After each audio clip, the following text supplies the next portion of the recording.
नमस्कार. सखी सह्याद्रीच्या आजच्या भागात मी रश्मी आंबेडकर आपल्या सगळ्यांचं मनापासून स्वागत करते.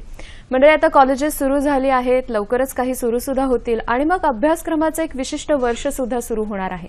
पण ह्या सगळ्या बरोबरीने मुक्त शिक्षणाचा एक खूप सुंदर पर्याय आपल्या सगळ्यांसाठी उपलब्ध असतो. हे मुक्त शिक्षण म्हणजे काय, त्याची संकल्पना काय आहे, नेमकी कशा पद्धतीने ते आपल्याला घेता येतं आणि त्याच्यामध्ये कोणत्या कोणत्या संधी उपलब्ध आहेत, या सगळ्याबद्दल आजच्या कार्यक्रमात आपण बोलणार आहोत. आजचा आपला विषय कोणता आहे ते बघून घेऊया. आजच्या कार्यक्रमात आपण बोलणार आहोत मुक्त शिक्षणातील विविध संधी, आणि या संधींबद्दल आपल्याला माहिती देण्यासाठी आपल्याबरोबर आहेत श्रीनिवास बेलसरे सर. नमस्कार सर. कार्यक्रमात तुमचं मनापासून स्वागत. सर वरिष्ठ सल्लागार आहेत दूरशिक्षण मुंबई विद्यापीठ, आणि तुमच्या मनातल्या सगळ्या प्रश्नांची उत्तरं सर देणार आहेत. त्यासाठी आपले दूरध्वनी क्रमांक काय आहेत ते बघून घेऊयात. 24908050 24988050 022 आपला एसटीडी कोड आहे. मुंबई बाहेरून जी मंडळी संपर्क साधणार आहेत त्यांच्यासाठी, आणि मोबाईलहून जी मंडळी कॉल करणार आहेत त्यांच्यासाठी सुद्धा. प्रश्न विचाराल तेव्हा आपण नेहमीच दोन गोष्टींची काळजी घेतो. एकतर आपल्या टीव्हीचा आवाज आपण पूर्णतः बंद ठेवणार आहोत, आणि आजचा जो आपला विषय आहे मुक्त शिक्षण म्हणजे काय आणि त्यातल्या वेगवेगळ्या संधी कोणत्या आहेत, याच अनुषंगाने जर आपण प्रश्न विचारलेत तर आपल्याला अधिकाधिक मार्गदर्शन सर करू शकणार आहेत. सर, मुळात मुक्त शिक्षण ही संकल्पना नेमकी काय आहे ते आधी आम्हाला सांगा. मुक्त शिक्षण ही संकल्पना मुळात निघण्याचं कारण असं आहे की जी पारंपरिक व्यवस्था आहे शिक्षणाची, म्हणजे महाविद्यालय असेल, शाळा असतील, विद्यापीठं असतील, तर या सर्व ठिकाणी काही प्रकारची अशी बंधनं आहेत की ज्या बंधनातून शिकणाऱ्या लोकांच्या संधी कमी होतात. म्हणजे उदाहरणार्थ महाविद्यालयात जायचंय, त्याचं एक वेळापत्रक आहे, आणि ते वेळापत्रक जर मला पाळायचं असेल, आणि विशेषतः भारतासारख्या जिथे प्रचंड लोकसंख्या आहे, गरिबी आहे, आर्थिक प्रश्न आहेत, त्या ठिकाणी जर मला शिकायचं असेल तर माझ्याकडे अमुक एक रक्कम पैसा हवा, अमुक एक फी मी देऊ शकलो पाहिजे, बऱ्याच वेळा तर अमुक एक डोनेशन मी देऊ शकलो पाहिजे, अमुक एक टक्के मार्क मला पडले पाहिजेत, अमुक एक एंट्रन्स परीक्षा मी पास होऊ शकलो पाहिजे. अशा असंख्य गोष्टी आहेत. आणि मुख्य म्हणजे वेळापत्रक की बरं, वेळापत्रक म्हटल्यानंतर आपण महाविद्यालय म्हटल्यानंतर त्यात जर एक 100 खोल्या असतील आणि त्या प्रत्येक खोलीमध्ये जर 120 मुलं बसू शकत असतील तर 100 गुणिले 120 एवढेच विद्यार्थ्यांना प्रवेश. बाकीच्यांकरता दार बंद. म्हणजे मी नेहमी सांगतो की पारंपरिक शिक्षण व्यवस्था ही द्रोणाचार्यांची शिक्षण व्यवस्था आहे. उत्तम दरोदारी व्हाल तुम्ही त्याच्यातून, परंतु त्याच्यामध्ये मोठ्या वर्गाला प्रवेश नाकारला जाईल.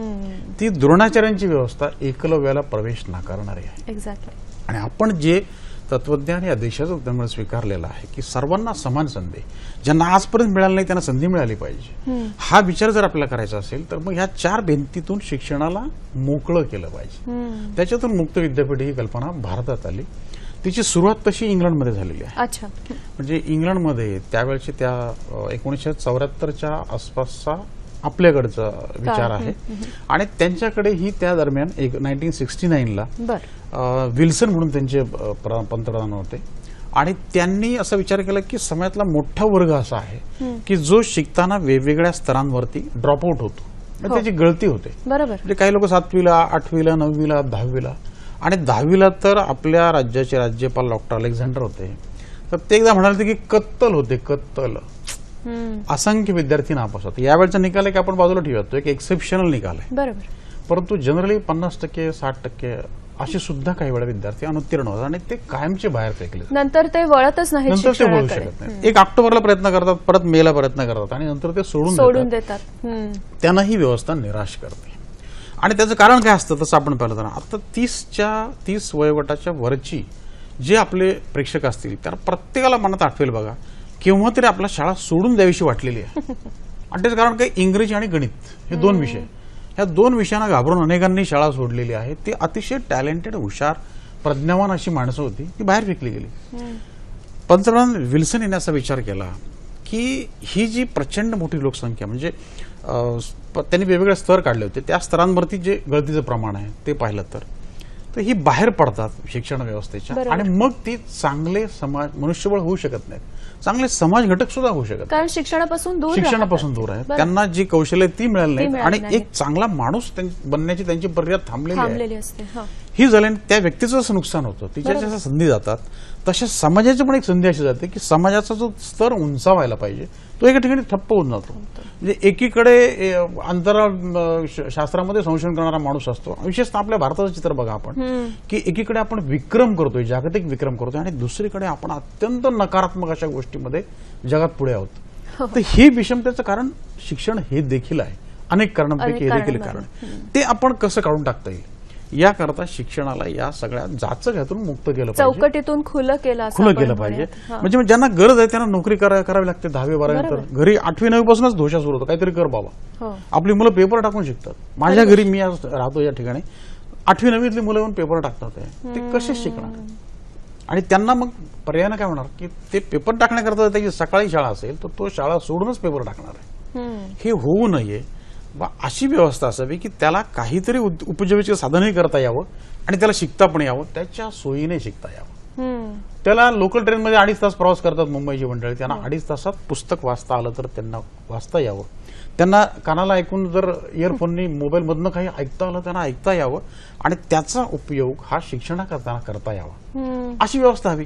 म्हणजे ज्या व्यवस्थेमध्ये शिकवणारा, डोनेशन घेणारा, काहीतरी विशिष्ट अटी घालणारा असा द्रोणाचार्य जो बसलेला आहे त्याच्या अटींपेक्षा एकलव्याला सोयीच्या अटी असल्या पाहिजेत. आणि म्हणून मग ही व्यवस्था निघाली. प्रथम इंग्लंडमध्ये निघाली, ती सगळं जगभर पसरली आणि महाराष्ट्र आणि भारत त्याच्यामध्ये अग्रेसर होता. 1969च्या दरम्यान ही प्रक्रिया त्यांच्याकडे सुरू झाली. आपल्याकडे लगेच 70-80च्या दशकामध्ये आपण आणि मुंबई विद्यापीठाचं एक आपल्याला मानावं लागेल की मुंबई विद्यापीठाने 1971 सालीच हा प्रयोग सुरू केला होता, दूरशिक्षणाचा. आणि त्यानंतर पहिलं मुक्त विद्यापीठ जे भारतात स्थापन झालं ते 1982ला हैदराबादला. आंध्र प्रदेशने त्यामध्ये लीड घेतली, पुढाकार घेतला.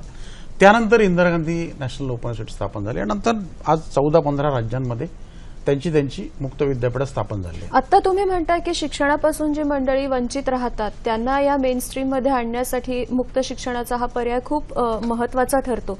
त्याबरोबरीने अशी सुद्धा काही मंडळी असतात ज्यांना पुढे शिकायचं असतं आणि मग ते त्यांना नोकरी करून सेटल आहेत त्यांच्या आयुष्यामध्ये आणि मग पुढे काहीतरी शिकायचं असतं, त्यांच्यासाठी सुद्धा याच्यामध्ये पर्याय आहे. त्यांच्यासाठी पण चांगला पर्याय. म्हणजे ही व्यवस्था तसं पाहिलं तर सगळ्यांना सगळं देणार की आता मी एम्प्लॉईड आहे आणि मला मास्टर्स डिग्री करायची, मला माझ्या डिग्रीच्या जोरावरती नोकरी चांगली मिळालेली आहे, मी नोकरी करतो आहे, मी व्यवस्थित आहे, पण मला शिकायची इच्छा आहे. तर अशा मंडळींसाठी मास्टर्स डिग्री असेल तर मास्टर्स डिग्रीला तो कॉलेजला रोज जाऊ शकत नाही. मग त्याच्याकरता डिस्टन्सची व्यवस्था जी आहे त्याच्यामध्ये तो प्रवेश घेईल, त्याला पुस्तकं आणि अध्ययन साहित्य देण्यात येतं. तंत्रज्ञानामार्फत देखील आता इंदिरा गांधी राष्ट्रीय मुक्त विद्यापीठ खूप पुढे आहे, संपूर्ण भारतात पुढे आहे.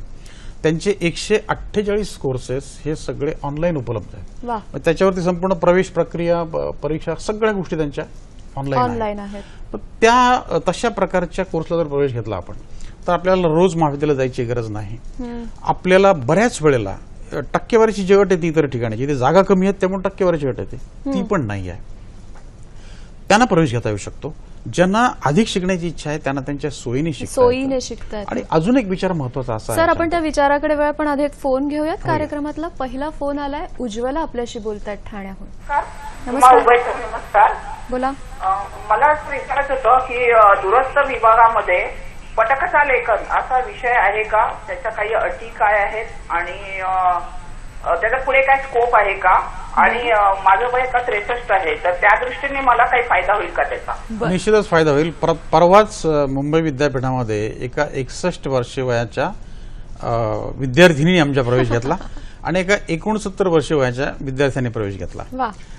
हे खरखर वेगळं चित्र असतं. यशवंतराव चव्हाण विद्यापीठामध्ये मी पाहिलेलं आहे की रविवारी नातू आणि आजोबा दोघं एकाच क्लासमध्ये बसलेले असतात. बऱ्याच वेळेला आई आणि मुलगी तर कॉमन साईट आहे. वयाचं बंधन नसणं वयाचं हे बंधन सुद्धा खूप नाहीये महत्त्वाचं आहे. आणि आपल्याला 63व्या वर्षी शिकावंसं वाटते. फारच आनंदाची गोष्ट मला वाटते, स्वागतार्ह वाटते, कौतुकास्पद वाटते. आपल्याला इंदिरा गांधी राष्ट्रीय मुक्त विद्यापीठामध्ये हा कोर्स नक्की करता येईल. त्याच्यामध्ये दूरदर्शन म्हणजे दूरचित्रवाणीसाठी लेखन, रेडिओसाठी लेखन, चित्रपटांसाठी लेखन आणि आपण जसं विचारलं तशा प्रकारचं पटकथा लेखन, या सगळ्यासाठी आपल्याला तिथे कोर्स करता येईल. आपलं माझ्यामध्ये 12वी तरी कमीत कमी झालंच असेल तर आपण इंदिरा गांधी मुक्त विद्यापीठाच्या संकेतस्थळाला भेट द्या आणि त्यामध्ये आपल्याला जो कोर्स हवा आहे त्याला आपण सरळ ऑनलाईन ऍडमिशन घेऊ शकता. इंदिरा गांधी मुक्त विद्यापीठाचं संकेतस्थळ आता तुम्ही जे सांगताय तर ते जर आपण आपल्या प्रेक्षकांना थोड्याच वेळात आपण दाखवूयात. तुम्ही जर सांगू शकलात त्याच्याबद्दल आणखीन की अगदी सोपं आहे ते. इंदिरा गांधी राष्ट्रीय मुक्त विद्यापीठाचे जे अध्यक्ष आहेत म्हणजे IGNOU, Indira Gandhi national open university, दाखवलंय आपण ते स्क्रीनवरती, ते बघू शकता. आणि तुम्ही वाव त्याला किती आहे विचारलं तर खरोखर वाव आहे. बरोबर. आपण बऱ्याच वेळा काय होतं की तंत्रज्ञानाचे विषय, मेडिकल सायन्सचे विषय याच्या आणि IT या 3 मध्येच पैसा आहे, सोबत आहे असं आपण गृहीत धरतो. वस्तुस्थिती खूप वेगाने बदललेली आहे, आपण ते लक्षात घेत नाही. भाषांमधलं कौशल्य जे आहे त्याचा खूप मोठा उपयोग आहे. आपण जे संध्याकाळचा सगळा वेळ टीव्हीवर घालवतो ते कोण तयार करत असतं, एक्झॅक्टली ते लिहितं कोण, बरोबर, ते सगळे लोक आपणच आहात. आपल्याला ते निश्चित वाव आहे. पटकथा लेखनासाठी वाव आहे, आणि भरपूर नाटक येतात, भरपूर सिनेमा येतात, भरपूर डॉक्युमेंटरी येतात, प्रचंड वाव आहे. तुम्ही फक्त उत्साहाने त्यात उतरायला हवं. मगाशी एका विचाराबद्दल आपण येऊन थांबलो होतो, त्याच्याबद्दल काय सांगाल? हा, तर दुसरा विचार असा आहे की समाजाचा स्तर हा सतत वरचा जावा लागतो, आवश्यक आहे ते. याआधी कसं होतं की तुम्ही एकदा BA शिकला तर तुमचे पूर्ण करिअरचे 30-40 वर्ष त्यामध्ये चालू शकायची, किंवा तुम्ही टर्नर झाला, वेल्डर झाला, इंजिनियर झाला, फारसं संशोधन नव्हतं. आता जगभर एक वेगळी जागृती निर्माण झाल्यामुळे आणि तंत्रज्ञान आल्यामुळे संशोधनाचा वेगही वाढला आहे आणि त्याचा व्हॉल्यूमही वाढलाय. प्रचंड संशोधन सर्व विषयांमध्ये होत आहे. म्हणजे कालचं जे सत्य आहे ते आज सत्य राहत नाही, इथपर्यंतचे बदल होतात आहे समाजामध्ये. आणि तंत्रज्ञानामध्ये कालचं जे सॉफ्टवेअर आहे किंवा कालची जी प्रणाली आहे ती आज कालबाह्य ठरायला लागलेली आहे. बरोबर. सारखं संशय होतं. म्हणजे मी चांगली नोकरी जसं तुम्ही मगाशी म्हणालात तशी मिळाली तरी मी पुरेसा पडत नाही, कारण सगळा भोवताल बदलतोय. म्हणजे बघा, दूर आपले हा स्क्रीनवरती मागचा सगळा पार्श्वभूमी बदलते, तुम्ही आणि मी तोच राहतो. तसा प्रकार आपलं जीवन बदलत आहे. खरी गोष्ट. ते जर आपल्याला मिळवायचं असेल तर आपल्याला आहे त्या आपल्या जॉबमध्ये, व्यवसायामध्ये किंवा एंटरप्राइजमध्ये आपल्याला राहून सतत अपडेट करावं लागेल. त्या वेगाशी आपल्याला मिळतं जुळतं व्हावं लागणार आहे, काळाची गरज आहे आणि त्यासाठी ही व्यवस्था अतिशय खरी गोष्ट. आपण सर अजून बोलणार होते याबद्दल, पण एक फोन घेऊया. रवींद्र कुडाळकर आपल्याशी बोलतात. नमस्कार सर. बेलसरे सर. नमस्कार. रवींद्र कुडाळकर, मी पुण्याहून बोलतोय. बोला. आपला खरं तर मी चाहता आहे आणि आपण नेहमीच मुक्त शिक्षण पद्धतीत खूप छान मार्गदर्शन करता.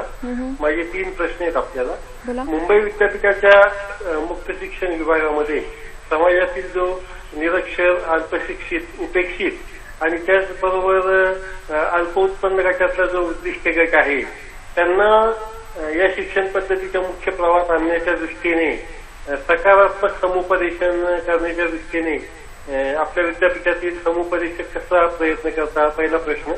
दुसरा प्रश्न असा की आपल्या भारतातील मुक्त विद्यापीठाच्या ज्या मुक्त शिक्षणाच्या कार्यपद्धती आहेत त्यामध्ये परदेशातल्या विद्यापीठाशी तुलना करता मुक्त विद्यापीठाच्या बाबतीत काय साम्य अथवा फरक आहे का, हा दुसरा प्रश्न. आणि तिसरा प्रश्न असा की स्वयंरोजगाराच्या माध्यमातून मुक्त विद्यापीठाच्या मुंबई विद्यापीठातनं काही यशोगाथा निर्माण झालेल्या आहेत का आणि त्यांना भवितव्य पुढे कसे आहे? सर, तुमच्या तिन्ही प्रश्नांची उत्तरं बेलसरे सर आपल्याला देणार आहेत. कुडाळकरांचे 3 प्रश्न होते. त्यांनी पहिला असं विचारलं की समुपदेशन जे या शिक्षणापासून वंचित आहेत त्यांच्याबद्दल काही असं समुपदेशन मुंबई विद्यापीठाचं जे दूरशिक्षण आहे त्याच्यामध्ये काही होतं का? मुंबई विद्यापीठामध्ये देखील विक्रमी संख्येने लोक प्रवेश घेतात दूरशिक्षण संस्थेमध्ये. त्याचं देखील म्हणजे खरं विक्रमच आहे तो एक प्रकारचा, की ज्या वेळेला MA भाषांमध्ये किंवा वेगवेगळ्या विषयांमध्ये MA करण्यासाठी इंग्रजीमध्ये जर 250 विद्यार्थी प्रवेश घेत असतील सगळ्या महाविद्यालयांमध्ये, तर 1500 विद्यार्थी दूरशिक्षण पद्धतीने शिकू इच्छितात. अच्छा. बीकॉम सारखा कोर्स आहे, एमकॉम सारखे कोर्स आहे, यांच्याकरता जर 5,000 विद्यार्थी प्रवेश घेत असतील महाविद्यालयांमध्ये, तर दूरशिक्षण विभागामध्ये 25,000 26,000 विद्यार्थी प्रवेश घेतात. इतकी त्याची लोकप्रियता आहे. बरोबर. गतवर्षी आमच्याकडे 80,000 विद्यार्थ्यांनी दूरशिक्षण पद्धतीने प्रवेश घेतला. ही सगळी मंडळी आमच्या दूरशिक्षण विभागात येतात, कारण मुंबई विद्यापीठामध्ये अभ्यास केंद्र अजून स्थापन होऊ शकलेले नाही. जशी यशवंतराव चव्हाण मुक्त विद्यापीठाची अभ्यास केंद्र संपूर्ण राज्यातल्या 35 जिल्ह्यांमध्ये आहेत आणि इंदिरा गांधी राष्ट्रीय मुक्त विद्यापीठाची देशभरात आहेत, तशी अजून मुंबई विद्यापीठाची त्याचं जे कार्यक्षेत्र आहे 5 जिल्ह्यांचं, आता नवीन झालेला 6वा जिल्हा, तर यामध्ये अजून अभ्यास केंद्र नाही आहेत. त्यामुळे त्याचे बरेचसे विद्यार्थी आमच्याकडेच येतात, तिथे येतात. जवळजवळ 80,000 पैकी खूप मोठ्या संख्येने विद्यार्थी येतात. त्यांना समुपदेशन नक्कीच दिलं जातं. आमचे जे प्राध्यापक मंडळी आहेत, शिक्षक वर्ग जो आहे तो त्यांना समुपदेशन देतो आणि हळूहळू बाकी सगळ्या स्टाफला देखील याची सवय झालेली आहे. म्हणजे एकाही विद्यार्थ्याला परत जाऊ द्यायचं नाही. त्यामुळे स्टाफ काय, अगदी आमचे चतुर्थ श्रेणी कर्मचारी सुद्धा विद्यार्थ्यांना प्राथमिक मार्गदर्शन देतात. नंतर त्याच्या काही शंका असतील तर आमचे प्राध्यापक मंडळी देतात आणि त्याच्यातून मी काय निवडू, काय मला उपयोगाचं होईल, ती माझ्याकडे कल आहे की नाही हे देखील पाहिलं जातं आणि त्यांना प्रवेशासाठी सर्व मदत केली जाते. याचे सगळे प्रवेश हे ऑनलाईन होतात. पुढे त्यांनी विचारलं होतं की स्वयंरोजगार या अनुषंगाने काही अशा पद्धतीचे काही अभ्यासक्रम आहेत का? स्वयंरोजगाराचा तेवढा विकास या अभ्यासक्रमात नाही. म्हणजे मुंबई विद्यापीठ हे पारंपरिक विद्यापीठ असल्यामुळे त्याला अशी बंधनं आहेत की त्याला स्वतंत्र दूरशिक्षणाच्या मार्फत वेगळे अभ्यासक्रम देता येत नाही. अच्छा. जे पारंपरिक व्यवस्थेत जे अभ्यासक्रम आहेत, म्हणजे मुंबई विद्यापीठाच्या 600-700 कॉलेजेसमध्ये जे अभ्यासक्रम आहेत त्यातलेच काही दूरशिक्षण विभागाला देता येतात. त्यांना नवीन अभ्यासक्रम विकसित करता येत नाही. परवानगी नाही, ती एक तांत्रिक अडचण आहे. बरोबर. पण तसे प्रयत्न चाललेले आहेत. आणि त्यांनी सांगितलं वंचित घटक, म्हणजे वंचित कोणत्या अर्थाने, आर्थिकदृष्ट्या जर वंचित असेल किंवा सामाजिकदृष्ट्या वंचित असेल तर त्यांच्याकरता इतर बऱ्याच ठिकाणी स्कॉलरशिप नाही आहेत, परंतु मुंबई विद्यापीठाच्या दूरशिक्षण विभागामध्ये मागासवर्गीयांकरता स्कॉलरशिप्स पण आहेत. अच्छा. आणि त्याचा पण त्यांना लाभ, सगळ्यांनाच शिक्षणाच्या प्रवाहात आणण्याचा प्रयत्न चांगल्या प्रकारे चाललेला आहे. आता यशवंतराव चव्हाण मुक्त विद्यापीठामध्ये मात्र यांनी सांगितलं तसं समाजाच्या गरजांप्रमाणे अभ्यासक्रम निर्माण केलेले आहेत आणि स्वयंरोजगारावरती भर दिलेला आहे.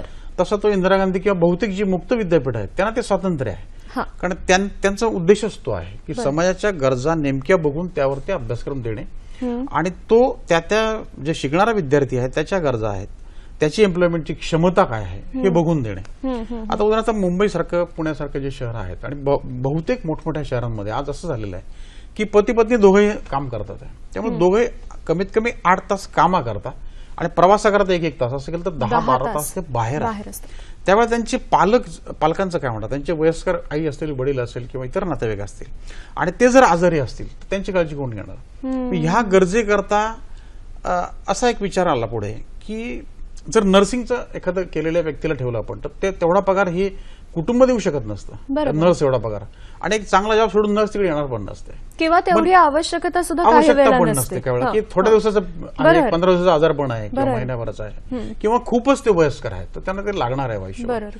अशा वेळेला ह्या गरजा पूर्ण करू शकणारे आणि काही कौशल्य आलेली, म्हणजे उदाहरणार्थ इंजेक्शन देणे आहे, ब्लड प्रेशर पाहणे आहे, त्या पेशंटची व्यवस्थित काळजी घेणं आहे, त्याचं जेरियाट्रिक्स म्हणजे त्याचं वय खूप जास्त झालं असेल तर त्याला समजावून घेणं आहे, त्याचं मॉरल बूस्ट करणं, अशा प्रकारची सगळीच कौशल्य ही थोड्याफार प्रमाणात शिकवून जर एखादी महिला ही जर त्यांची काळजी घेऊ शकेल तर तिला चांगली एम्प्लॉयमेंट मिळेल. बरोबर आहे. आणि तिने 10वीला शिक्षण सोडलेलं आहे किंवा 11वीला शिक्षण सोडलेलं आहे, तिला पुढे शिकण्याची आवड नाहीये पण तिला चांगली एम्प्लॉयमेंट हवी आहे, तर हे होऊ शकतं. आणि यासाठी जी सधन कुटुंब आहेत ती वाटेल तेवढा पैसा द्यायला तयार असतात. पण यशवंतराव चव्हाण मुक्त विद्यापीठाने काय केलं, पेशंट असिस्टंट नावाचा एक कोर्स काढला. तो 10वी उत्तीर्ण मुली करू शकतात आणि त्या मुलींनी तो कोर्स केला तर त्यांना उत्तम प्रकारची सेल्फ एम्प्लॉयमेंट, स्वयंरोजगार, तिला हवं तर ती एकदा सुट्टी पण घेऊ शकते, हवं तर ती जाणार नाही, आणि कौशल्य सुद्धा आहेत आणि कौशल्य तिला शिकायला मिळतात. ती एखाद्या हॉस्पिटल देखील मदत करू शकते आणि या प्रकारे कुटुंबांना मदत करू शकते. अशा प्रकारचे अभ्यासक्रम त्यांनी विकसित केले. त्यांनी आणखीन असं विचारलं होतं की भारतामध्ये जे मुक्त शिक्षण किंवा मुक्त विद्यापीठ आहेत आणि परदेशामधली जी मुक्त विद्यापीठ आहेत यांच्या कार्यपद्धतीमध्ये काही साम्य किंवा फरक आहे. बरोबर, त्याचा प्रश्न चांगला आहे. साम्य म्हणजे तंत्रज्ञानाचा अग्रेसर वापर हे सर्वच मुक्त विद्यापीठांचं वैशिष्ट्य आहे. पारंपरिक विद्यापीठामध्ये आपण क्लासरूममध्ये जाणं आणि तिथे आपल्याला क्लासरूममध्ये प्रत्यक्ष शिक्षकांनी शिकवणं हे अपेक्षित आहे आणि ही लक्झरी त्यांना परवडण्यासारखी आहे, म्हणून तिथे तसा बदल कमी होणार आहे. परंतु जिथे शिक्षक बऱ्याच वेळा ऍबसेंट आहे, म्हणजे आता आठवड्याचे 6 दिवस मी माझं काम करणार आहे आणि 7व्या दिवशी फक्त मी मुक्त विद्यापीठाच्या केंद्रात ऑप्शनली जाणार आहे. मला हवं आहे तर मी जाईल, मला जायचं नसेल तर मी जाणार पण नाही. असं ज्या वेळेला आहे तेव्हा शिक्षकाचा रोल कोण करणार आहे आणि शिकवणं कसं घडणार, म्हणजे शिकण्याची किंवा शिकवण्याची प्रक्रिया घडणार कशी, मग त्यासाठी तंत्रज्ञानाचा वापर आहे. तर या बाबतीत जगातली सर्व मुक्त विद्यापीठं सारखीच आहेत. नंतर जे तत्वज्ञान आहे मुक्त विद्यापीठ ते सगळ्यांचं सारखं आहे, व्यवस्था सारखी आहे, फक्त त्याच्यामध्ये फरक निश्चित आहे. फरक असा आहे की आता परदेशामध्ये विशेषतः पाश्चिमात्य देशांमध्ये तंत्रज्ञान खूप पुढे पोहोचल्यामुळे बहुतेक कोर्सेस ऑनलाईन आहेत. म्हणजे कोर्सेस हा केवळ आपल्या तशी आपण प्रवेश प्रक्रिया आणलेली आहे.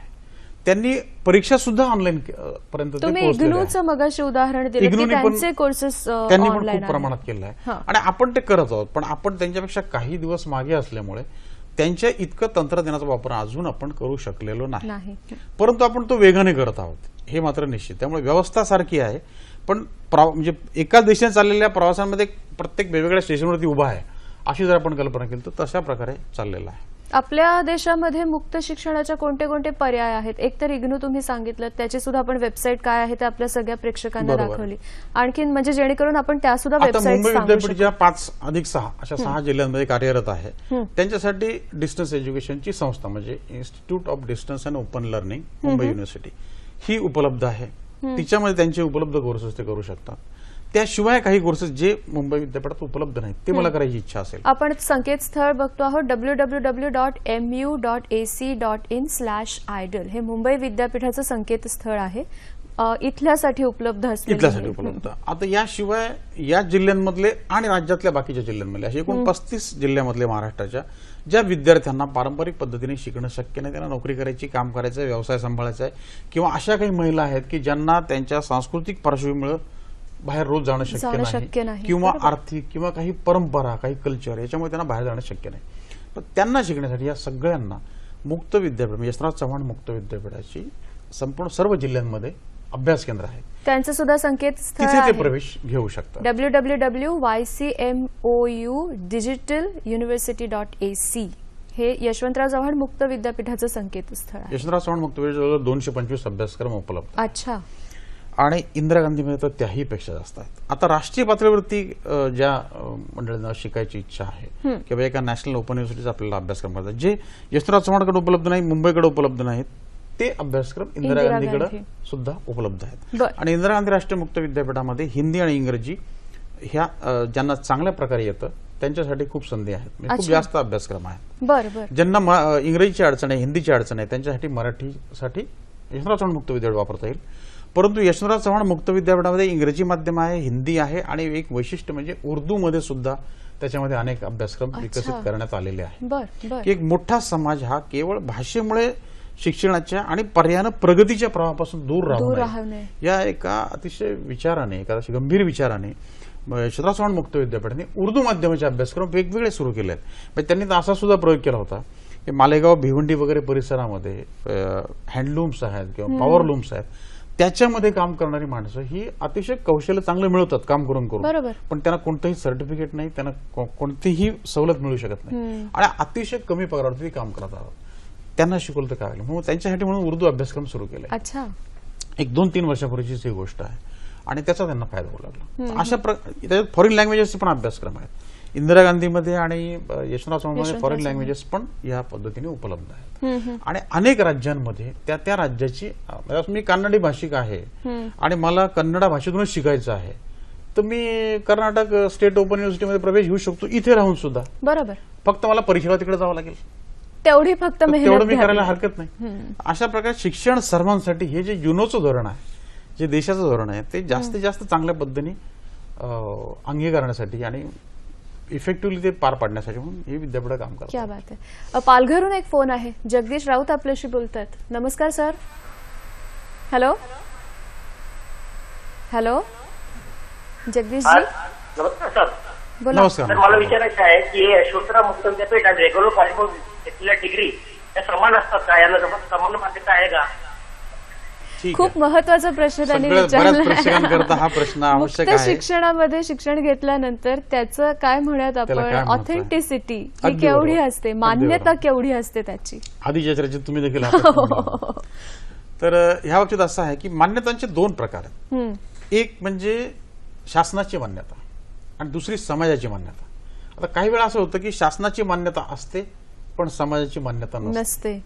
आणि काही वेळा अलीकडे एका विद्यापीठाबद्दलच्या पदवीबद्दल उगीच वाद निर्माण करण्यात आला. त्याची समाज मान्यता खूप मोठी आहे. म्हणजे त्या विद्यापीठाबद्दल अनेकांनी वृत्तपत्रांमध्ये लिहिलं, टीव्हीवरच्या बाईटमध्ये सांगितलं की ते जरी शासन मान्यता नसली तरी समाज मान्यता एवढी मोठी आहे आणि इतक्या चांगल्या लोकांनी ते सुरू केलेलं आहे की तो प्रश्न नाही. त्यामुळे ह्या दोन्ही मान्यता ह्या महत्वाच्या आहेत. समाजाची मान्यता असली पाहिजे म्हणजे शिक्षणाचा दर्जा असला पाहिजे आणि औद्योगिक जगताची मान्यता असली पाहिजे म्हणजे त्या ज्या प्रकारचा कोर्स तयार केलेला आहे त्या कोर्सची उपयुक्ततेची उद्योग जगताने दिलेली मान्यता आणि तिसरी सरकारने दिलेली मान्यता. तर आपल्याला मला सांगायला आनंद वाटतो की या सर्व विद्यापीठांना जी विद्यापीठ आहेत युजीसीने मान्य केले त्यांचं म्हणतोय मी, त्या सर्व विद्यापीठांना त्या सरकारची मान्यता म्हणजे केंद्र सरकारची मान्यता इंदिरा गांधी मुक्त विद्यापीठाला असेल आणि महाराष्ट्र शासनाची मान्यता यशवंतराव चव्हाण मुक्त विद्यापीठाला असते. ती मुंबई विद्यापीठात दूरशिक्षण विभागाला नॅचरली असते. आणि ह्या सर्व पदव्या इतर सर्व विद्यापीठांच्या बरोबरीच्या आहेत. शासकीय नोकरी करता त्या उपयुक्त आहेत. हे आपल्याला आवश्यक असलेलं पहिलं उत्तर. बरोबर. म्हणजे नोकरीचे पर्याय काय आहेत आणि समाजाचे पर्यायाचं किंवा उद्योग जगताचे पर्यायाचं जे म्हणतो आपण ते इंग्लंडमध्ये इतक्या प्रकारे लक्षात घेतलेलं कारण तो मुळातच औद्योगिक देश असल्यामुळे त्यांनी सर्व अभ्यासक्रम विकसित करताना उद्योग जगताला बरोबर घेतलं. त्यामुळे ते असे झाले की तिथल्या जाहिरातींमध्ये मुक्त विद्यापीठाचा विद्यार्थी पदवीधर असल्यास प्राधान्य दिलं जाईल असं लिहिलेलं असतं. दुर्दैवाने आपण एक समाज म्हणूनच इतके कठोर असतो की महाराष्ट्र शासनाने स्थापन केलेल्या यशवंतराव चव्हाण मुक्त विद्यापीठाच्या पदवीसाठी काही वेळेला आपल्याला शासकीय अधिकाऱ्यांना सर्क्युलर दाखवावं लागतं किंवा मान्यता दाखवावी लागते. हे दुर्दैवाने वास्तव आहे.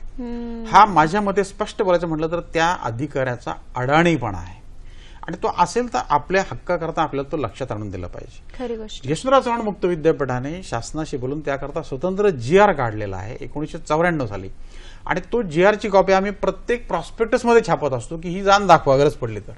हा झाला एक अडचण. तिच्यावरचा हा अतिशय खणखणीत असा उपाय. दुसरी अडचण दुसरी गोष्ट अशी दुसरा एक निकष आपण असा पाहिला पाहिजे. मी जर चांगला अभ्यास केला असेल माझ्या जर त्या एका इंटरव्ह्यूमध्ये माझ्या एका टेस्टमध्ये जर मी माझी क्षमता जर सिद्ध केली असेल तर ही मान्यता अतिशय दुय्यम ठरू शकते. बरोबर आहे. तुमचं कौशल्य सगळ्यात महत्वाचं मानलं जातं. ते महत्वाचं आहे. आता माझ्याकडे पदवी आहे, पदव्युत्तर पदवी आहे आणि तरीही मला 4 वाक्य माझ्या मातृभाषेत बोलता येत नसतील, इंग्रजीत बोलता येत नसतील, हिंदीमध्ये माझ्या राष्ट्रभाषेत बोलता येत नसतील, त्या पदवीला काहीच अर्थ नाही. बरोबर आहे. त्यामुळे पदवीला मान्यता आहे की नाही आहे 100% आहे. पण अभ्यास देखील आपल्याला चांगला केला चांगला. आणि सरांनी जसं सांगितलं तसं की आपल्याकडे सुद्धा त्या जाहिरातींमध्ये लवकरच ते वाक्य येण्याची आपण अपेक्षा ठेवूयात की मुक्त शिक्षण घेणाऱ्यांना प्राधान्य दिलं जाईल. हे परदेशासारखी एक ओळ आपल्याकडे सुद्धा लवकरात लवकर येईल. काय सांगाल तुम्ही याबाबतीत? असं आहे की असं थोड्याफार प्रमाणात यशवंतराव चव्हाण मुक्त विद्यापीठाला सुरू करता आलेलं. अच्छा. अनेक उद्योगांनी विद्यापीठाकडे स्वतः विचारणा केली आणि काही ठिकाणी विद्यापीठ त्या उद्योगांकडे केलं. असं दोन्ही झालेलं. आणि त्याच्यातून असे अभ्यासक्रम विकसित केले की जे आता पुण्यामधला एक मोठा ऑटोमोबाईल उद्योग हा आमच्याकडे आला. त्यासाठी इंडस्ट्रियल पेंटिंगचा एक कोर्स सुरू केला. तो कोर्स सुरू केला म्हणजे तो त्यांच्या प्लांटवरतीच कोर्स चालायचा आणि तो पूर्ण केला की त्याला त्या अतिशय नामांकित अशा कंपनीमध्ये लगेच नोकरी मिळायची. एक फार्मास्युटिकल जायंट मुक्त विद्यापीठाकडे आले आणि त्यांचं तारापूरला वगैरे त्यांचे प्लांट्स आहेत वेगवेगळ्या ठिकाणी, राज्याबाहेर पण आहेत. त्या ठिकाणी त्यांनी इंडस्ट्रियल सायन्स असा एक अभ्यासक्रम त्यांच्यासाठी आम्ही तयार केला, विकसित केला आणि त्याला प्रवेश घेणाऱ्यांना त्यांची फी ती कंपनी भरते, त्यांना वरती स्टायपेंड मिळतो आणि त्यांचं शिक्षण पूर्ण झालं की त्या कंपनीत नोकरी मिळते. म्हणजे संपूर्ण दत्तक घेतल्यासारखं आहे. म्हणजे शिक्षण गेलंय तिकडे असं आपण म्हणूयात. त्याने पुढाकार घेतला. असं स्वतःहून बाहेर जाणं, उद्योगांशी एक समन्वय साधणं हे काम राज्यामध्ये यशवंतराव चव्हाण विद्यापीठाने खूप मोठ्या प्रमाणावर मिळणं हे खूप गरजेचं असतं. म्हणून अशा प्रकारच्या कंपनीज किंवा असे टायकून्स आपल्याकडे अप्रोच करतात आणि मग तो अभ्यासक्रम डिझाईन करायला सुद्धा सांगू शकतात. बरोबर. त्यातला एक नवीन फ्लेक्झिबिलिटी आहे शिक्षणातली असं आपण म्हणू शकतो. सर्टिफिकेट हे आपल्याकरता महत्वाचं आहे. सर्टिफिकेट उद्योगांकरता नाही. उद्योग काय पाहतात? त्याची क्षमता आणि कौशल्य पाहतात. त्यामुळे त्याची त्यांना गरज नसते. पण त्यांना हवा तसा अभ्यासक्रम म्हणजे कित्येक वेळा आता बघा तुम्ही की BA किंवा MA केलेला विद्यार्थी जेव्हा जातो, पदवीधर जातो आणि बँकेत खातं उघडायचं म्हटलं की त्याला प्रश्न पडतात आणि त्याला तिथे बसलेल्या क्लार्ककडनं 3-4 वेळा तरी काहीतरी ऐकावं लागतं. त्याला अतिशय साधा फॉर्म भरता येत नाही का वगैरे वगैरे. बरोबर. त्याचं कारण असं सोपं आहे की आपण त्याला कॉमर्स शिकवला, कॉमर्स मोठं शास्त्र शिकवलं, पण त्यातला एक छोटासा घटक त्याला आपण शिकवला नाही. तर असे जे अभ्यासक्रमांमध्ये जो जुना विचार होता आशय जास्त देण्याचा, त्या विचाराचे हे तोटे आहेत. बरोबर. तर आशय असला पाहिजे, त्यावर कौशल्यही असलं पाहिजे. तर मग आता मुक्त विद्यापीठ जेव्हा अभ्यासक्रम विकसित करतात तेव्हा ती करताना त्यांची एक महत्वाचा निकष काय असतो, समाजाची गरज आहे का? गरज काय आहे. बरोबर. गरज नसेल तर तो अभ्यासक्रम विकसित करू नका, आणि बरोबर. गरज असेल तर त्याकरता वेगळा अभ्यासक्रम विकसित करा. असं केलं जातं आणि असं झालेलं आहे. सर, कर्नाटकहून एक उदाहरणं. फोन येतोय आणि मग त्याच्यानंतर आपण कोर्सेसकडे वळूयात. ओके. पण सरिता जाधव कर्नाटकहून बोलतायत. नमस्कार. सरिताजी, हॅलो. हॅलो, बोला. मी कर्नाटकातून बोलते. बोला.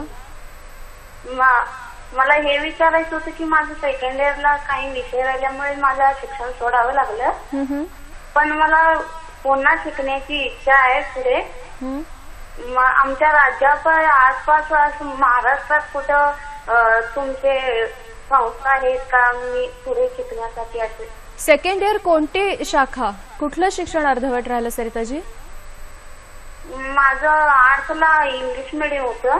बरं. आर्ट्स मध्ये तुमचं शिक्षण अर्ध राहिलं असं तुमचं म्हणणं आहे? हो. बर. सेकंड इयरला असताना काही विषय राहिले आणि मग शिक्षणच राहिलं.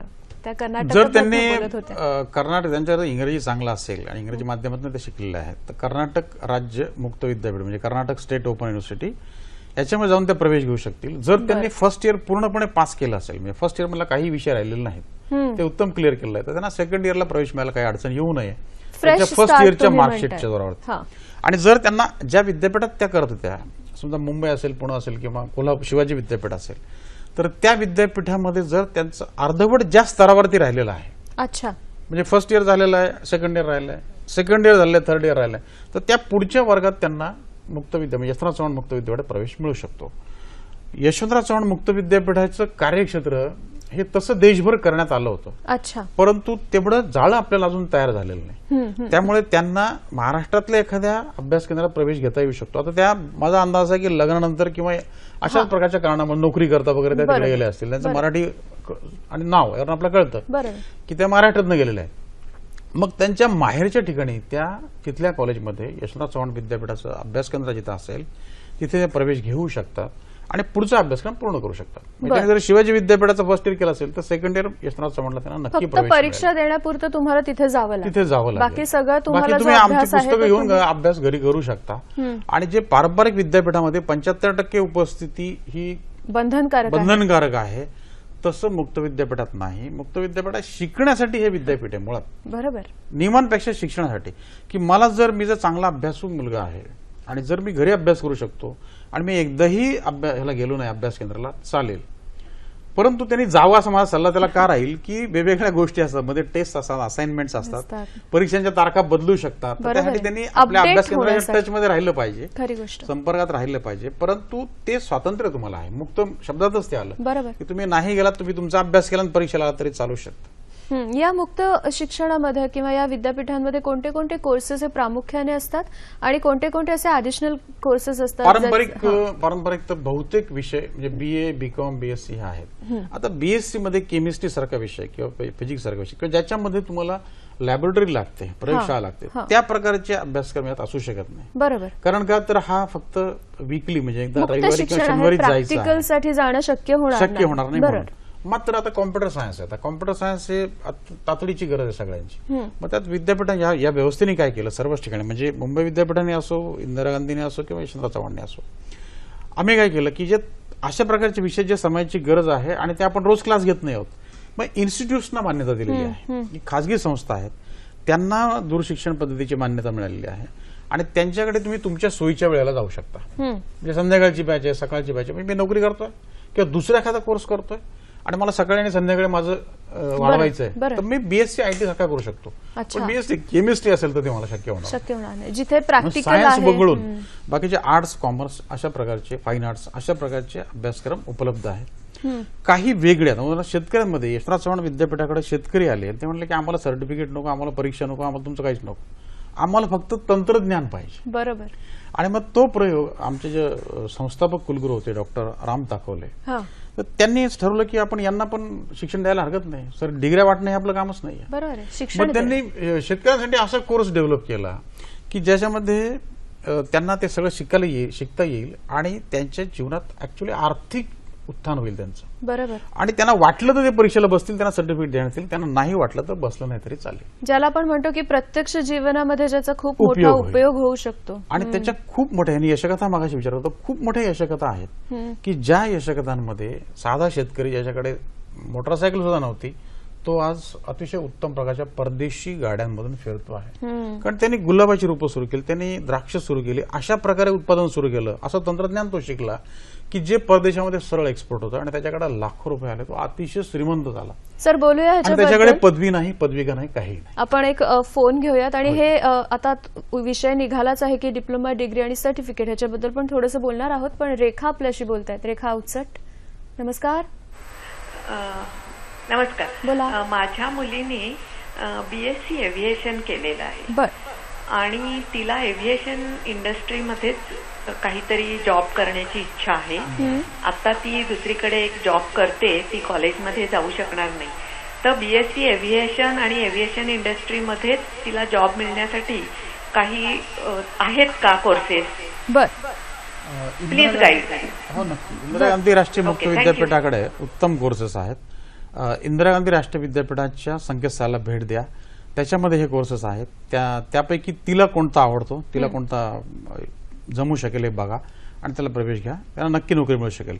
आता अशा वेळेला एखादी पदवी माझ्याकडे मला नोकरी मिळत नाही तर काही वेळेला केवळ संधी न मिळणं हा भाग असतो.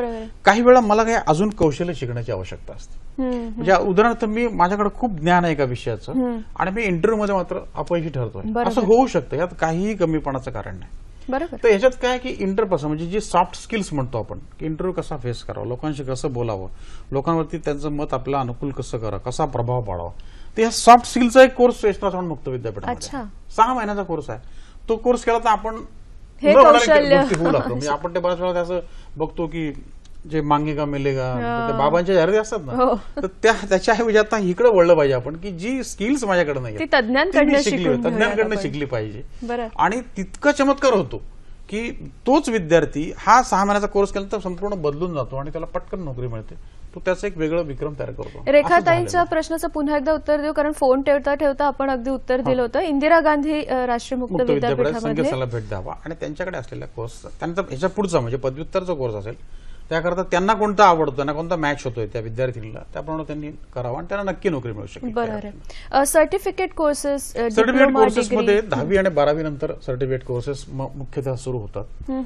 6 महिन्याच्या कोर्सला जनरली सर्टिफिकेट कोर्स म्हटलं जातं आणि त्यामध्ये प्राथमिक कौशल्य शिकवले जातात. ज्याच्यामध्ये पटकन नोकरी मिळण्याची आवश्यकता आहे त्यांनी हे सर्टिफिकेट कोर्सेस 10वी आणि 12वी नंतर करावे. आता 10वी 12वी अनुत्तीर्ण लोकांचा एक मोठा वर्ग असतो. यावेळेला तो कमी आहे, हा योगायोग आहे की 91% वगैरे मोठा निकाल लागलेला आहे. परंतु तरी 9% प्रश्न आहे. म्हणजे आपल्या शिक्षण मंत्र्यांनी सुद्धा उल्लेख केला की ही 9 तरी का सगळ्यांना मिळायला पाहिजे. शिक्षण सर्वांसाठी हा जो युनोचा दृष्टिकोन तोच त्यांनी आग्रहीपणे मांडला. तर त्यांच्यासाठी काय तर यशवंतराव चव्हाण मुक्त विद्यापीठाने 25 वर्षापासून त्यांच्यासाठी संधी उपलब्ध केलेली आहे.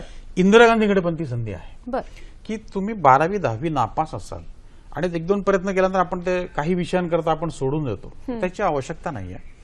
अगदी प्राथमिक तुम्हाला गणित येत आहे, प्राथमिक म्हणजे अगदी प्राथमिक शालेय स्तरावरचं गणित येत आहे, ती शिकायची तयारी आहे. इंग्रजी वाचता आणि लिहिता येत आहे, एवढं जर असेल तर तुम्हाला पूर्व तयारी म्हणून एक अभ्यासक्रम आहे. या 10वी 12वी आणि 10वी 12वी 9वी 8वी 7वी काही अपयश ज्यांना आलेलं आहे त्या सर्वांसाठी तो कोर्स पूर्ण केल्यानंतर, तो एक 6-7 महिन्याचा कोर्स आहे, तो केल्यानंतर आपल्याला प्रथम वर्षाला मुक्त विद्यापीठात प्रवेश मिळू शकतो. आणि सरकार मान्य पदवी आपण घेऊ शकतात 10वी 11वी 12वी हे न करता. तो जो कोर्स आहे पूर्व तयारीचा, याचा पासिंग रेट आपण पाहिला तर 94% हा पासिंग रेट आहे. 100 मुलं बसली तर 94 पास होतात त्या पूर्व तयारी कोर्स. इतका तो चांगल्या प्रकारे तयार करण्यात आला. त्यामध्ये पारंपरिक विषय न घेता शिकण्याची कौशल्य त्याला शिकवली जातात. कसं शिकायचं हे शिकवण्यात जाणारं एकमेव विद्यापीठ आहे. मुक्त विद्यापीठांमध्ये डिग्री आणि डिप्लोमा कोर्सेस बद्दल सर आता तुम्ही आम्हाला सांगणार आहात. त्याबरोबरीने एक सरासरी फी स्ट्रक्चर काय असतं ते सुद्धा जर सांगितलं तर त्याचा सुद्धा खूप लाभ होईल आपल्या सगळ्यांना. फी स्ट्रक्चरच्या बाबतीत एक जनरल असं सांगता येईल, कारण प्रत्येकाचे कोर्सेस खूप अधिक वेगवेगळे फीज. एक जनरल आपल्याला असं सांगता येतं मला की यशवंतराव चव्हाण मुक्त विद्यापीठ असो, इंदिरा गांधी मुक्त विद्यापीठ असो किंवा मुंबई विद्यापीठात दूरशिक्षण विभाग असो, तर यांच्यामध्ये फी खरोखर कमी असते. अच्छा. कारण पारंपरिक महाविद्यालयांमध्ये महाविद्यालयात जावं लागतं, महाविद्यालयाचा जो खर्च आहे तो देखील त्यात येतो. इन्फ्रास्ट्रक्चरचा जो आपण म्हणतो, शिक्षकांचे पगार येतात, ह्या सगळ्या गोष्टी येतात, त्या दृष्टीने ती फी असते. मुक्त विद्यापीठामध्ये हा सगळा घटक वजा होऊन जातो. बरोबर. म्हणजे आहे त्या महाविद्यालयामध्येच हे अभ्यास केंद्र आहे, त्यामुळे ती आयडल पडलेली म्हणजे वापरात नसलेली जी पायाभूत सुविधा आहेत त्या वापरल्या जातात. रविवारी कॉलेज बंद आहे पण ते मुक्त विद्यापीठाचं सेंटर चालवत आहे, म्हणजे वेगळा खर्च नाहीये, वेगळी इन्व्हेस्टमेंट पण नाहीये. खरी गोष्ट. त्यामुळे तो फायदा विद्यार्थ्यांपर्यंत पोहोचवण्याकरता म्हणून फी त्यांच्या खूप कमी आहे. म्हणजे कित्येक वेळा तरी यशवंतराव चव्हाण विद्यापीठाच्या फी ह्या पारंपरिक विद्यापीठाच्या 1/3 देखील आणि ही सगळी माहिती आपल्याला संकेतस्थळांवर मिळू आणि खरोखरच फी कमी आहेत. त्यामुळे अनेक फायदे त्या व्यवस्थेचे लोकांनी ते घेण्याचा आणि अभ्यास करण्याचा प्रश्न आहे. डिप्लोमा आणि डिग्री कोर्सेस बद्दल डिप्लोमा 12वी नंतर आणि काही डिप्लोमाज हे पदवीनंतर सुद्धा असतात. तर त्या काही वेळेला 1 वर्षाचे, काही वेळा 2 वर्षाचे डिप्लोमाज असतात. आणि यशवंतराव चव्हाण विद्यापीठाने एक वेगळा प्रयोग असा केला की समजा एखादा त्यांनी डिप्लोमा तयार केला 3 वर्षाचा आहे, 2 वर्षाचा आहे, तर तो करताना जर आपण सेकंड इयरला किंवा मध्येच सोडलं तर नुकसान होऊ नये म्हणून त्यांनी पहिल्यांदा सर्टिफिकेट लेव्हलचा कोर्स तो पूर्ण करून हवं तर तुम्ही सोडा आणि पुढे जा, नोकरीत जा परत. वाटलं तर पुढे करा अजून 1 वर्ष, म्हणजे तुमचा डिप्लोमा पूर्ण होईल. त्यानंतर तुमचा ऍडव्हान्स डिप्लोमा होईल आणि अजून 1 वर्ष तुम्ही केलं तर तुमची डिग्री पूर्ण होईल. म्हणजे त्यांनी आता कंझ्युमर BA कंझ्युमर सर्व्हिसेस असा एक कोर्स डेव्हलप केला. तर कंझ्युमर सर्व्हिसेस मध्ये ज्या लोकांना अशा प्रकारच्या उद्योगात काम करावं लागतं की जिथे ग्राहकांशी संबंध आहे, पण त्याची काही वेगळी कौशल्य आहे, ती कौशल्य अधिक पदवीचं ज्ञान हे देण्याकरता म्हणून तो कोर्स विकसित केला. तो जर तुम्ही 1 वर्षात केला तर तुम्हाला डिप्लोमा मिळेल, 2 वर्षात केला तर ऍडव्हान्स डिप्लोमा मिळेल आणि 3 वर्षात केला तर तुम्हाला पदवी मिळेल. सर आपण अजून बोलूया त्याच्याबद्दल, पण एक फोन घेऊयात. BN जोशी अंबरनाथहून आपल्याशी बोलतायत. नमस्कार सर. हॅलो. बोला जोशी सर. नमस्कार साहेब. नमस्कार. हॅलो नमस्कार, मी जोशी बोलतोय अंबरनाथहून. नमस्कार, बोला जोशी. माझे 2 प्रश्न आहेत. पहिला प्रश्न असा आहे की बॅचलर ऑफ लॉ किंवा मास्टर ऑफ लॉ हे कोर्सेस यशवंतराव चव्हाण मुक्त विद्यापीठातर्फे चालवले जातात का? आणि चालवले असतील तर अशा प्रकारचे जे उमेदवार आहेत ते कोर्टामध्ये वकिली करू शकतात का? आणि दुसरा माझा असा प्रश्न आहे की आपल्या विद्यापीठातर्फे डिप्लोमा इन मेकॅनिकल, सिव्हिल आणि इलेक्ट्रिकल हे कोर्सेस चालवले जातात आणि जाहिरातीमध्ये असं सांगितलं जातं की हे जे कोर्सेस आहेत हे बोर्ड ऑफ टेक्निकल एज्युकेशनच्या समकक्ष आहेत. तर मला अशी माहिती पाहिजे की याला डिपार्टमेंट ऑफ टेक्निकल एज्युकेशन किंवा all India council of technical एज्युकेशनची मान्यता आहे का? आणि नसेल तर ते घेण्यासाठी यशवंतराव चव्हाण मुक्त विद्यापीठ काही प्रयत्न करणार आहे का? आणि ही मान्यता घेणं कितपत आवश्यक आहे किंवा नाही याबद्दलही खुलासा करावा. मान्यतेबद्दल लोकांच्या मनात अजूनही शासनाच्या विद्यापीठ शासनाचं असल्यामुळे शासनाची मान्यता विद्यापीठाला आहे, म्हणजे ती प्रत्येक कोर्सला आहे. आणि हे जे बोर्ड ऑफ टेक्निकल स्टडीज वगैरे आहेत या सर्वांच्या मान्यता घेतल्याशिवाय विद्यापीठ कोर्स सुरू करत नाही. बरोबर. त्यामुळे ती चिंता आपण करू नका. त्यांच्या दुसऱ्या प्रश्नाचं उत्तर हो आहे, मान्यता आहे. बरोबर. पूर्णतः मान्यता या सगळ्या टेक्निकल त्याच्याबद्दल त्यांनी जे विचारलं त्याला आहे. आणि त्यांनी असं विचारलं होतं की बॅचलर ऑफ लॉ किंवा मास्टर्स ऑफ लॉ आहे का आणि त्याची वकिली प्रॅक्टिस करू शकतो का ते केल्यानंतर? अगदी बरोबर. तर वकिली हा संपूर्ण विषय हा मुक्त पद्धतीमध्ये नाहीये, आज तरी तो नाहीये. आता या ठिकाणी वेगवेगळ्या संस्थांचे वेगवेगळे दृष्टिकोन असतात. बरोबर. म्हणजे ही दूर शिक्षण पद्धती ही नवी अत्यंत आधुनिक अशी पद्धती हळूहळू समाजाने सगळ्यांनी स्वीकारली पाहिजे, तेव्हाच ती शक्य होणार आहे. खरी गोष्ट. मुक्त विद्यापीठ खूप तयार आहे आणि आपल्यासारखे प्रश्न अनेकांचे येतात. त्यांना बॅचलर ऑफ लॉ करायची इच्छा असते खूप लोकांना. लॉ झालेल्यांना आता दुसरं काही काम करत असल्यामुळे LLM करायची इच्छा असते आणि त्यांना करता येत नाही पारंपरिक पद्धतीने. तर ही अडचण विद्यापीठ लक्षात घेऊ शकतं. विद्यापीठाने असा प्रयत्नही केला, परंतु बार काउन्सिलची मान्यता मिळणं आवश्यक असतं आणि ती जर मिळाली नाही तर तो कोर्स सुरू करता येत नाही. हे शासनाचं विद्यापीठ असल्यामुळे याच्यामध्ये कोणताही असा गैरप्रकार करताच येत नाही, त्यामुळे तो होऊ शकत नाही. आणि म्हणून आमच्याकडे आज तरी विधी या विषयाचे कोणतेही अभ्यासक्रम नाहीत. पण ते लवकरच परंतु ते सुरू प्रयत्नशील करणं आहेत हा असं पण म्हणूया. पुन्हा त्या ज्या रेग्युलेटरी बॉडीज आहेत त्यांच्या दृष्टिकोनावरती अवलंबून आहे. बर. आपल्याकडे दुर्दैवाने वेगवेगळ्या स्तरांवरती मुक्त शिक्षणाबद्दल अनेक गैरसमज आहेत. मला वाटतं दूरदर्शन हा स्वतंत्र 1 तासाचा कार्यक्रम आणि तो 2दा मला वाटतं रिपीट होतो. हा का ठेवलाय? त्याच्या मागे उद्देश असा की समाजाची जागृती निर्माण करणं, समाजामध्ये एक अनुकूल सकारात्मक भूमिका निर्माण करणं शिक्षणाबद्दल. तर ती नसल्यामुळे अनेक अडचणी येत असतात. आता इंदिरा गांधी, आपण मगाशी म्हटलं तसं इंदिरा गांधी मुक्त विद्यापीठामध्ये नर्सिंगचा कोर्स आहे आणि त्यांनी BSc नर्सिंग असा स्वतंत्र कोर्स आहे, तो करून त्या विद्यार्थिनींना नर्स होता येतं. तसा अभ्यासक्रम यशवंतराव चव्हाण मुक्त विद्यापीठाला सुरू करताना अडचणी येतात. अडचणी याचं कारण काय? अडचणी याचं कारण रेग्युलेटरी बॉडीजचं जे प्रबोधन व्हायला हवं आहे, त्यांचा दृष्टिकोन बदलायला हवा आहे, ते काम होण्याचं बाकी आहे. सर, या अडचणी लवकरात लवकर दूर होतील अशी आपण अपेक्षा करूयात. अगदी शेवटचं दीड 2 मिनिटं आपल्याकडे राहिलेली आहेत, तर तुम्ही जाता जाता काय सांगाल आपल्या सगळ्या प्रेक्षकांना मुक्त शिक्षण आणि या पद्धतीविषयी? ह्या विषयाचा आवाज एवढा मोठा आहे की खरोखर आपल्याला एक म्हणजे अशी रुखरुख राहणार आहे की अजून खूप राहिलं सांगायचं आणि प्रेक्षकांनी तसं राहणार आहे. पण प्रेक्षकांना एक मी अगदी आश्वासन देतो की आपण ह्या सगळ्या, नुसतं तुम्ही गुगलवरती गेल्यानंतर जर ओपन युनिव्हर्सिटी इन इंडिया असं पाहिलं आणि त्यांच्या वेबसाईटला भेट दिली तर तुम्हाला किती वेगवेगळे अभ्यासक्रम उपलब्ध आहे कळू शकेल. आता ऍग्रिकल्चर सारखा विषय आहे ज्याला पारंपरिक विद्यापीठांना कोणालाही परवानगी नाही. महाराष्ट्रामध्ये 4 ही कृषी विद्यापीठ आहे, बाकी कोणालाही कृषीचा अभ्यासक्रम सुरू करता येत नाही. परंतु तसे अभ्यासक्रम यशवंतराव चव्हाण विद्यापीठाला करण्याची परवानगी आहे. त्यामुळे अनेक कृषीमध्ये म्हणजे कृषी जर्नलिझम, कृषी पत्रकारिता हा एक अभ्यासक्रम फक्त यशवंतराव चव्हाण मुक्त विद्यापीठाकडे आहे. त्याचा आपल्याला लाभ घेता येऊ शकतो. पॅरामेडिकल अनेक कोर्सेस म्हणजे योग शिक्षक सारखा कोर्स किंवा BSc MLT, diploma in MLT अशा प्रकारचे कोर्सेस इंदिरा गांधीकडे आहेत, यशवंतराव चव्हाणकडे पण आहे. इतर अनेक संस्थांमध्ये आहेत की ज्याच्याने पटकन नोकरी मिळू शकेल असे असंख्य अभ्यासक्रम उपलब्ध आहेत. आपण त्या संकेतस्थळांना भेटी द्या. आणि माझं प्रेक्षकांना आणि विद्यार्थ्यांना एक सांगणं आग्रहाचं असं आहे की आज काय चाललेलं आहे, कशात खूप पगार मिळतो, कशात चांगली नोकरी मिळते, कोणता बिझनेस चालतो, असं बघू नका. आपल्याला काय आवडतं हे बघा. खरी गोष्ट. कित्येक वेळा मला आवडत नाही परंतु मी पालकांच्या आग्रहास्तव, मित्रांच्यामुळे एखादा कोर्स करतो, त्यात मला चांगले गुण पडतात, परंतु तरी सुद्धा मी आयुष्यभर असमाधानी राहतो. कारण की मला जे करायचं होतं, आपलं काम किंवा आपला उद्योग हा आपला छंद असला पाहिजे. निदान तो आपल्याला त्यात आनंद घेता आला पाहिजे, निदान आनंद घेता आला पाहिजे. त्याकरता तुम्हाला काय आवडतं हे बघा. एक प्रकारची चाचणी असते, म्हणजे व्होकेशनल गायडन्सचं एक केंद्र महाराष्ट्र शासनाचं आहे, मेट्रो सिनेमाजवळ त्यांचं एक स्वतंत्र डायरेक्टरेट आहे. त्याला आपण भेट द्या आणि जाणून घ्या मला काय आवडतं ते अभ्यासक्रम निवडा, ते शिका, आपल्या सोयीने शिका आणि सगळ्यांना प्रगतीची संधी उपलब्ध आहे. आणि या सगळ्या चर्चेतून एकच गोष्ट आपल्या समोर येते, ती म्हणजे मुक्त शिक्षणाबद्दलची मानसिकता आता पुन्हाने तपासण्याची आणि ती चांगली बनवण्याची वेळ खऱ्या अर्थाने आलेली आहे. सर, तुम्ही इतकं छान मार्गदर्शन केलं त्याबद्दल खूप मनापासून धन्यवाद. आणि आपल्या प्रेक्षकांचे सुद्धा धन्यवाद, कारण खूप छान छान प्रश्न त्यांनी आमच्यापर्यंत पोहोचवले. नव्या विषयासह नव्या कार्यक्रमात आपली पुन्हा भेट होणारच आहे. आज मात्र आम्ही इथेच थांबतोय. नमस्कार.